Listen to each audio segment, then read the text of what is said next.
Hello दोस्तों, सभी को गुड इवनिंग। इससे पहले जो हमारी क्लास चल रही थी उसमें अपन ने बंगाल की खाड़ी की नदियों के बारे में चर्चा कर रहे थे, जिसमें अपन दो नदियों के बारे में बात कर चुके थे, जिसमें एक तो थी चंबल नदी और एक बनास नदी के बारे में अपन चर्चा कर चुके थे। उसके बाद में इसकी आज अपन बेडस नदी और गंभीर रिवर के बारे में चर्चा करेंगे, जो कि बंगाल की खाड़ी की नदियां हैं। ठीक है, तो सबसे पहले अपन बिना देरी करे स्टार्ट करते हैं कि बेडस नदी ये कहाँ से निकलती है, कौन सी इसकी सहायक नदियां हैं, कौन कौन सी झीलें, कौन कौन से नदी तंत्र इसमें बने हुए हैं। तो बेडस नदी की अपन बात करते हैं। ठीक है, तो बेडस नदी सबसे पहले बात करते हैं कि इसका जो उद्गम स्थल कौन सा है। तो बेडस नदी का उद्गम स्थल है गोगोंदा हिल्स, उदयपुर से निकलती है। ठीक है, और उदयपुर से निकलने के बाद ये आयड़ नदी के नाम से जानी जाती है। और यहाँ पर एक झील है उदय सागर झील, जो कि उदयपुर में है। उदय सागर झील में गिर जाने के बाद उदय सागर झील में जाने के बाद ये नदी बेड़ज के नाम से जानी जाती है। ठीक है, उदय सागर झील में गिरने से पहले तो ये नदी आयड़ के नाम से जानी जाती है, और उदय सागर झील में गिरने के बाद ये नदी बेड़ज के नाम से जानी जाती है। ठीक है, जो बेड़ज नदी है वो बनास में दाई से मिलने वाली सबसे लंबी नदी है। ठीक है, आपसे पूछे कि बनास नदी में दाई ओर से मिलने वाली सबसे लंबी नदी कौन सी है, तो वो है बेड़ज नदी। ठीक है, अब अपन बात करते हैं कि बेड़ज नदी एक त्रिवेणी संगम का निर्माण करती है, जो कि बिगोद बिगोद नाम की जगह है, बिगोद भीलवाड़ा में ये त्रिवेणी संगम की निर्माण करती है। जो बिगोद है वहां पर बनास, मैनाल और बेड़ज ये तीनों नदियों मिलकर और त्रिवेणी संगम बनाती है बिगोद भीलवाड़ा में। ठीक है, यहाँ पर चित्तौड़ दुर्ग भी स्थित है। ठीक है, अब अपन बात करते हैं जो बेडस नदी, इसमें एक नदी गंभीरी नदी भी इसमें आकर मिलती है। ठीक है, अब इस ये तो हो गई बेडस नदी। ठीक है, उसके बाद में गंभीर रिवर की बात करते हैं। जो गंभीर नदी है उसकी कुल लंबाई है 288 किलोमीटर। ठीक है, और अब बात करते हैं कि जो गंभीर नदी है इसका उद्गम कहाँ से होता है। तो उद्गम की बात करें तो इस नदी का उद्गम होता है सपोट्रा तहसील करौली से, ये ओरिजिन होती है। ठीक है, उसके बाद में इसका जो संगम कहाँ पर होता है, तो संगम होता है ये यमुना नदी में होता है, मेन पूरे यूपी में जाकर इसका संगम होता है। ठीक है, उसके बाद में इसको अन्य किस नाम से जाना जाता है, तो इसको उंटगन नदी नाम के नाम से भी इसको जाना जाता है, उंटगन। ठीक है, उसके बाद में बात करते हैं जो गंभीर नदी है उसका कैचमेंट एरिया कौन कौन सा है, उसका अपवा क्षेत्र कहाँ कहाँ है। तो उसका अपवा क्षेत्र है करौली, धौलपुर, भरतपुर। ठीक है, ये तो कोई समझने वाली चीजें नहीं है, इसको केवल आपको पढ़ना है। जैसे इसका अपवा क्षेत्र कहाँ है, तो करौली, धौलपुर, भरतपुर में इसका अपवा क्षेत्र है। ठीक है, अब बात करते हैं कि जो गंभीर रिवर है उसकी प्रमुख सहायक नदी कौन सी है। तो प्रमुख सहायक है इसकी पार्वती। ठीक है, और इसकी अन्य सहायक की बात करें तो अन्य सहायक में एक ट्रिक है, अ माँ भदावरी बेस बाहर खड़ी है, इसकी ट्रिक है इसकी अन्य सहायक नदियों की। अ माँ भदावरी बेस बाहर खड़ी। ठीक है, असे अट्टा, असे अट्टा नदी है एक, असे अट्टा, असे अट्टा। ठीक है, उसके बाद में माँ से माची, असे अट्टा। ठीक है, माँ से माची, भदावरी से भद्रावती, बेस से बेसावर, बाहर से बरखेड़ा नदी। ठीक है, ये इसकी सहायक नदियां हैं। अब अपन बात करते हैं कि जो गंभीर नदी इस पर एक डैम स्थित है, पांचना बांध। ठीक है, पांचना बांध जो कि करौली में है, जो कि गंभीर नदी पर स्थित है, जो कि राजस्थान का सबसे बड़ा मिट्टी का बांध है। आपसे पूछे कि राजस्थान का सबसे बड़ा मिट्टी का बांध कौन सा है, तो है पांचना डैम, करौली। ठीक है, अब अपन बात करते हैं कुछ अन्य महत्वपूर्ण बिंदुओं की बात करते हैं कि राजस्थान का जो अपवा तंत्र पढ़ा है अपन ने, उस अपवा तंत्र में अन्य कुछ महत्वपूर्ण पॉइंट है, मोस्ट बिंदु है, उनकी अपन चर्चा करते हैं। ठीक है, तो अन्य महत्वपूर्ण बिंदु में बीकानेर और चूरू में कोई नदी नहीं है। आपको याद रखना है कि बीकानेर और चूरू ऐसे डिस्ट्रिक्ट है जहां पर किसी प्रकार की कोई नदी नहीं है। क्यों? क्योंकि वहां पर मरुस्थलीय क्षेत्र है। ठीक है, पश्चिमी राजस्थान का। सर्वाधिक नदियां किस जिले में है, तो चित्तौड़गढ़ जिले में सर्वाधिक नदियां हैं। ठीक है, आपसे पूछे कोई कि सर्वाधिक नदियों वाला संभाग कौन सा है, तो सर्वाधिक नदियों वाला संभाग है कोटा संभाग। ठीक है, आपसे कोई पूछे कि राजस्थान की सबसे लंबी नदियां हैं, उनकी एक ट्रिक के माध्यम से आपको बताना है कि राजस्थान की सबसे लंबी नदियों की जो ट्रिक है वो ट्रिक ही है चंबल। ये चंबल में ही राजस्थान की सबसे बड़ी 4 नदियां इसमें सेट है। ठीक है, च से है चंबल, ठीक है, च से चंबल, म से माही, ठीक है, 2 नंबर पे माही, 3 नंबर से ब से बनास और ल से है लूनी। तो ये राजस्थान की सबसे लंबी नदियां हैं, ठीक है, चंबल, बनास, लूनी और माही, ठीक है। जो चंबल है उसकी लंबाई 1051 किलोमीटर, बनास की 576 किलोमीटर, लूनी की 512 किलोमीटर और माही की 495 किलोमीटर, ठीक है। तो ये इसको आपको पूछ लेगा कि इसको अवरोही क्रम में जमाइए, आरोही क्रम में जमाइए। जो आरोही क्रम है वो तो बढ़ता हुआ क्रम आ जाएगा नीचे से ऊपर, और जो अवरोही है वो घटता हुआ क्रम ऊपर से नीचे, ठीक है। उसके बाद में ये क्वेश्चन भी आता है कि राजस्थान की नदियों को उनकी लंबाई के अनुसार लंबाई कहाँ ज्यादा है, किस नदी की लंबाई कहाँ पर ज्यादा है, दिशा पूछते हैं। तो जो उत्तर दिशा में घग्गर नदी सबसे लंबी है, पूर्व दिशा में चंबल नदी, दक्षिण दिशा में माही नदी और पश्चिम दिशा में लूनी नदी सबसे लंबी है, ठीक है। अब एक क्वेश्चन ये भी आता है कि राजस्थान की नदियों को उनकी उपबेसिन के हिसाब से व्यवस्थित कीजिए कि किसके उपबेसिन ज्यादा है, ठीक है।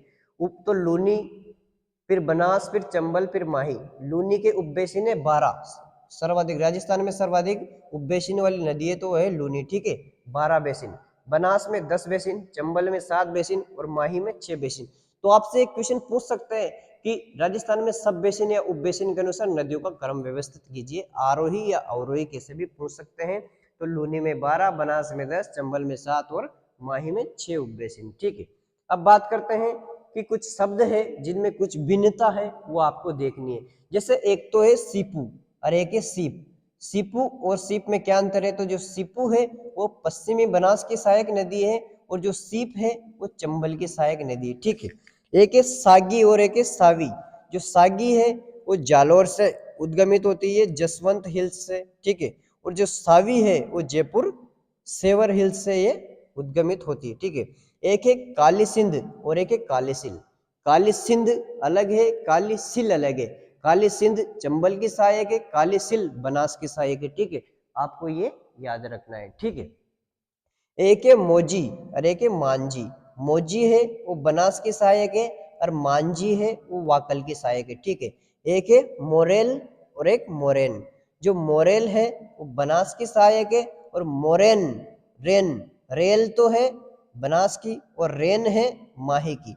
मोरेल बनास की, मोरेन माही की, ठीक है। उसके बाद में एक है गंभीर, एक है गंभीरी, ठीक है। अपन अभी पढ़ रहे हैं गंभीर, ठीक है। एक है गंभीर और गंभीरी। गंभीर तो है यमुना की सहायक और गंभीरी है बेडज की सहायक, ठीक है। एक है पार्वती और पार्वती। जो पार्वती है वी की बात करें तो पार्वती है चंबल की, और पार्वती जिसमें बी है वो है गंभीर की सहायक, ठीक है। पार्वती चंबल की सहायक, पार्वती गंभीर की सहायक, ठीक है। उसके बाद में एक है रूपनगढ़। रूपनगढ़ अजमेर में है, ठीक है। एक है बाड़ी और एक है बांडी। दो नदियां हैं, एक तो है बाड़ी जिसके ऊपर बिंदु नहीं लग रहा है, और एक है बांडी, ठीक है। बाड़ी तो है बनास की सहायक और बांडी है लूनी की सहायक। जो अपन ने देखा था ये रासायनिक नदी के नाम से भी जाना जाता है जो बांडी है, ठीक है। तो बांडी है लूनी की सहायक और बाड़ी है बनास की सहायक, ठीक है। उसके बाद में अपन बात करते हैं कि कुछ ऐसे भी क्वेश्चन पूछते हैं कि नदियों को उनका अपवाह क्षेत्र के अनुसार व्यवस्थित कीजिए, किसका अपवाह क्षेत्र ज्यादा है, किसका अपवाह क्षेत्र कम है। तो अपन बात करते हैं सबसे ज्यादा से कम की ओर, ठीक है। तो सबसे ज्यादा अपवाह क्षेत्र है बनास का, फिर चंबल का, फिर तीसरे नंबर पे माही का, चौथे नंबर पे बाणगंगा और पांचवें नंबर पे साबरमती। आपसे पूछे कि नदियों के अपवाह क्षेत्र के अनुसार उनको आरोही क्रम में या अवरोही क्रम में व्यवस्थित कीजिए। तो आरोही क्रम में इसका ऊपर से नीचे का क्रम है, यानी ज्यादा से कम, तो सबसे ज्यादा बनास फिर चंबल। इसी प्रकार इसका घटता हुआ क्रम पूछे तो घटते हुए क्रम में बनास, चंबल, माही, बाणगंगा, साबरमती। बढ़ते हुए क्रम में बढ़ता हुआ क्रम है इसका आरोही क्रम साबरमती, फिर बढ़ता हुआ बाणगंगा, फिर बड़ा उससे ज्यादा माही, फिर उससे ज्यादा चंबल, फिर उससे ज्यादा बनास। तो इसका घटता बढ़ता हुआ क्रम आपको याद रखना है, ठीक है। उसके बाद में जल उपलब्धता के आधार पर भी आपसे नदियां पूछ सकते हैं कि जल की उपलब्धता के आधार पर उनको व्यवस्थित क्रम में व्यवस्थित कीजिए, आरोही क्रम या अवरोही क्रम में जमाइए। किसमें जल ज्यादा है, किसका जल उपलब्धता कम है। ठीक है, तो चंबल की जल उपलब्धता सबसे ज्यादा है, फिर बनास की, फिर माही की। तो फर्स्ट नंबर पे जल उपलब्धता में चंबल, फिर बनास, फिर थर्ड नंबर पे माही। ठीक है, तो इस प्रकार से अपन ने आज की क्लास में जाना कि जो बंगाल की खाड़ी की नदियां हैं उसमें बेडज और जो गंभीर, ये दोनों बाकी थी, और कुछ महत्वपूर्ण बिंदुओं की बात की, कुछ सिमिलर शब्दों की बात की। मिलते जुलते जो शब्द है वो मिलते जुलते शब्द एकदम दिखने में तो सेम लगते हैं, पढ़ने में भी लगभग लगभग सेम लगते हैं, लेकिन कुछ मात्राओं का अंतर है जिससे ही वो उसका कैचमेंट एरिया ही बदल जाता है, उसकी सहायक किसकी वही बदल जाता है। ठीक है, एक बार इस सबका अपन रिवीजन कर लेते हैं। सबसे पहले अपन ने बात की कि जो बेडस नदी है उसका उद्गम गोगुंदा हिल्स उदयपुर से होता है, जो कि यहाँ पर उदय सागर झील है जिसमें गिरने के बाद ये बेडच के नाम से जानी जाती है। इसमें गिरने से पहले ये आयड होती है, फिर बेडच हो जाती है। बनास में दाईं ओर से मिलने वाली सबसे लंबी नदी है बेडच। ठीक है, यह त्रिवेणी संगम बनाती है बनास, मेनाल और बेडच बिगोद नामक जगह पर भीलवाड़ा में। ठीक है, गंभीर इसमें मिलती है। उसके बाद में अपने गंभीर नदी की बात की जो कि 288 किलोमीटर लंबी है, जिसको उंटगन नदी के नाम से भी जाना जाता है। सपोटरा तहसील करौली में इसका ओरिजिन होता है। संगम यमुना या मैनपुरी में इसका संगम होता है। करौली, धौलपुर, भरतपुर इसका कैचमेंट एरिया है। प्रमुख सहायक पार्वती है। अन्य ट्रिक के बाद माध्यम से देखा कि अन्य सहायक कौन कौन सी है, तो अ माँ भदावरी भैंस बाहर खड़ी, असे अटा माँ से माची, भदावरी से भद्रावती, भैंस भैंस से बेसावर, बाहर से बरखेड़ा। ठीक है, उसके बाद में अपन ने बात की कि जो गंभीर नदी है उसमें पांचना डैम स्थित है करौली में, जो कि राजस्थान का सबसे बड़ा मिट्टी का बांध है पांचना डैम। ठीक है, उसके बाद में अपन ने बात की कि कुछ अन्य महत्वपूर्ण बिंदुओं की बात की, जिसमें बीकानेर और चूरू में कोई नदी नहीं है, और सर्वाधिक नदियों वाला संभाग कौन सा है, तो कोटा संभाग। सर्वाधिक नदियां कहाँ है, तो चित्तौड़गढ़ जिले में है, संभाग में तो कोटा है। ठीक है, राजस्थान की सबसे बड़ी नदियों का उनका क्रम देखा तो सबसे बड़ी क्रम का जो ट्रिक है चंबल, यही इसकी ट्रिक है। च से चंबल, म से माही, ब से बनास और ल से लूनी। कितनी अच्छी ट्रिक है, केवल चंबल नाम से इसकी 4 नदियां निकल रही है। जो चंबल है वो 1051 किलोमीटर, बनास 576, लूनी 512 और माही 495 किलोमीटर। ठीक है, उसके बाद में अपन ने इसकी लंबाई के अनुसार सबसे लंबी नदी की बात करी तो उत्तर दिशा में घग्गर है, दक्षिण में माही, पश्चिम में लूनी और पूर्व में चंबल नदी। ठीक है, उसके बाद में अपन ने बात की कुछ सेम वर्ड की बात की, सिमिलर शब्दों की बात की। सीपू, सीप की बात की, सीपू बना पश्चिमी बनास में और सीप चंबल की है। सागी जालोर जसवंतपुरा हिल से निकलती है। सावी जयपुर सेवंत हिल से। ठीक है, सेवर हिल से। काली सिल बनास की और काले सिंध चंबल की है। मोजी बनास की, मांझी वाकल की। मोरेल बनास, मोरेन माही। गंभीर यमुना, गंभीरी बेडज। पार्वती चंबल, पार्वती गंभीर, रूपनगढ़ अजमेर। बाड़ी बनास और बांडी लूनी। और कुछ अपवा क्षेत्र की बात करिए, सबसे ज्यादा अपवा क्षेत्र बनास का, फिर चंबल का, फिर माही, बाणगंगा, फिर साबरमती। ठीक है, उपबेसिन या सब बेसिन की बात करिए, लूनी में सबसे ज्यादा उपबेसिन है 12, बनास में 10, चंबल में 7 और माही में 6। जल उपलब्धता के अनुसार चंबल, बनास और माही की अपन ने बात की। चंबल में सबसे ज्यादा जल उपलब्धता है, फिर बनास, फिर माही। ठीक है, इस प्रकार से अपन ने आज की क्लास में देखा।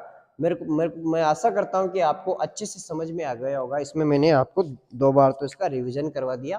ठीक है, ये उदय सागर झील वगैरह ये आपसे पूछ लेते हैं कभी कभी। ठीक है, तो ये आप अच्छे से समझ के इसका नोट्स भी बना सकते हो। आप इसमें आप किस प्रकार से नोट्स बना सकते हो मैं थोड़ा बहुत आपको बता दूं। जैसे आप इसमें क्लास से सीधा नोट्स बना सकते हो मेरी क्लास से। जैसे आज ये चैप्टर समाप्त हो गया राजस्थान का अपवा तंत्र, अब नया चैप्टर स्टार्ट करेंगे। ठीक है, जैसे बेडस नदी लिखी आपने। बेडस नदी की सबसे पहले तो उसकी वो कहाँ से उद्गमित होती है, जैसे गोगुंदा हिल्स। फिर उसके बाद में उसका संगम संगम लिख दो, फिर उसका अपवा क्षेत्र लिख दो, फिर कौन कौन सी नदियां इसमें आकर मिलती है, जैसे इसमें गंभीर मिल रही है, इसकी सहायक नदियां लिख दो। फिर कौन सी कुछ अलग जगह आपको लगती है कि यहाँ पर कुछ झील है, कुछ मंदिर है, कुछ किले हैं, कुछ जैसे चित्तौड़ दुर्ग है, कुछ भी है, तो उसके बारे में आप लिख दो। ठीक है, इस प्रकार ये नोट्स कंप्लीट हो जाएंगे। डायग्राम बना के आप लिखोगे तो डायग्राम से अच्छे से समझ में आ जाते हैं। जैसे ये गंभीर है, इसको भी ऐसे ही लिख दो आप। पांचना डैम को नोट लगा के लिख दो कि यहाँ पर राजस्थान का सबसे बड़ा मिट्टी का डैम है पांचना डैम। नोट लगा के लिखो इसको क्योंकि मोस्ट चीज है। ठीक है, अन्य महत्वपूर्ण बिंदुओं में आप लिख ही दोगे, जैसे मैंने बोला ऐसा कैसा है, ये ट्रिक लिख दो, आप ये लिख दो, ये सिमिलर शब्द लिख दो, दोनों किस किस के। तो ये तो देखो आपको पढ़ना ही पड़ेगा। ये समझाने में तो ऐसे ही समझाते हैं, देखो सब, कोई आपको चांद तोड़ के तो कोई नहीं दे पाएगा, चांद ला के कोई नहीं देता, ठीक है। तो ये है, आपको ये पढ़ना ही पड़ेगा। मैंने मेरी तरफ से 100% दे के सारा समझा दिया। केवल याद करने वाली चीज है, 2-3 बार पढ़ लो और आराम से याद हो जाएगा। मैं बिना देखे भी पढ़ा देता, लेकिन इससे आप खुद नोट्स बना लोगे और इससे डायग्राम से अच्छे से समझ लोगे। ये डायग्राम से कोई देख के पढ़ाना नहीं होता है, डायग्राम से समझाना होता है कि डायग्राम में हाँ का क्या है। ये डायग्राम से आप समझाओगे तो डायग्राम से बच्चे के अच्छे से समझ में आ जाता है, ठीक है। तो आज के लिए इतना ही। अब नया चैप्टर स्टार्ट करेंगे नए जोश के साथ और नए शोर के साथ। जोश भी जरूरी है, जोश के साथ शोर, बहुत आवाज भी जरूरी है, ठीक है। तो आप सभी का बहुत बहुत धन्यवाद। आपको ये क्लास अगर थोड़ी भी हेल्प करती हो तो इसको, चैनल को आगे बढ़ाने में आप सहयोग जरूर करें।